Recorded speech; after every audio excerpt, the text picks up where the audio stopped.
Shri Kanchi Kamakoti medical trust Shankar కంటి ఆసుపత్రి వారి సౌజన్యంతో ఆగస్టు 23వ తేదీన ఉచిత మెగా కంటి వైద్య శిబిరం నిర్వహిస్తున్నామని ప్రజలు ఈ అవకాశాన్ని సద్వినియోగం చేసుకోవాలని ఎమ్మెల్యే మొహమ్మద్ నజీర్ కోరారు. ఈ సందర్భంగా తూర్పు నియోజకవర్గం తెలుగుదేశం పార్టీ కార్యాలయంలో ఉచిత మెగా కంటి వైద్య శిబిరంకి సంబంధించిన బ్రోషర్లు ఎమ్మెల్యే ఆవిష్కరించారు. అనంతరం ఎమ్మెల్యే మీడియాతో మాట్లాడుతూ స్థానిక పొన్నూరు రోడ్డులోని అంజుమన్ స్కూల్లో ఈ నెల 23వ తేదీన ఆదివారం ఉదయం 9 గంటల నుండి సాయంత్రం 3 గంటల వరకు ఉచిత కంటి వైద్య చికిత్స నిర్వహిస్తున్నామని చెప్పారు.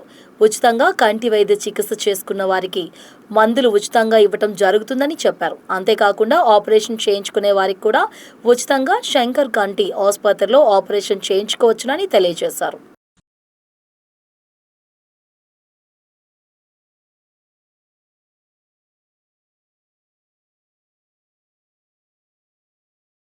దాదాపు అక్కడికి వచ్చినటువంటి వాళ్ళకి మరి చెప్పనా?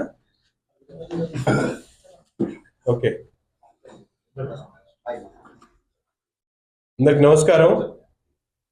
గుంటూరు తూర్పు నియోజకవర్గంలో 23వ తారీఖు ఆదివారం ఉదయం 9 గంటల నుండి సాయంత్రం 3 గంటల వరకు ఉచిత కంటి వైద్య పరీక్షలతో పాటు అక్కడికి విచ్చేసేటువంటి ప్రతి ఒక్కరికి కూడా కంటి పరీక్షలతో పాటు కావాల్సినటువంటి మందులు, అలాగే ఎవరైనా వృద్ధులు కానీ లేకపోతే ఆపరేషన్స్ చేయించుకోవాల్సినటువంటి అవసరం ఉన్నటువంటి వాళ్ళకి ₹1 ఖర్చు లేకుండా శంకర్ కంటి వైద్యశాల సహకారంతో ఈరోజు గుంటూరు తూర్పు నియోజకవర్గంలో ఈ కార్యక్రమాన్ని తీసుకోవడం జరుగుతూ ఉంది.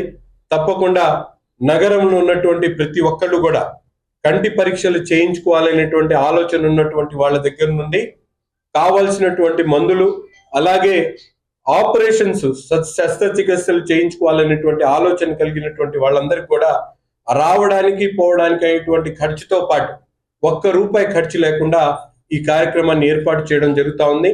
దీన్ని ప్రతి ఒక్కరు కూడా సద్వినియోగం చేసుకొని ఎవరైతే ఈ మీడియా ద్వారా తెలుసుకున్నటువంటి సోదరులు సోదరిమణులందరూ కూడా తమ చుట్టుపక్కల ఉన్నటువంటి పేదలకు, ముఖ్యంగా వృద్ధులకు ఈ విషయాన్ని తెలియజేసి, ఎందుకంటే ఈరోజు పెద్ద ఎత్తున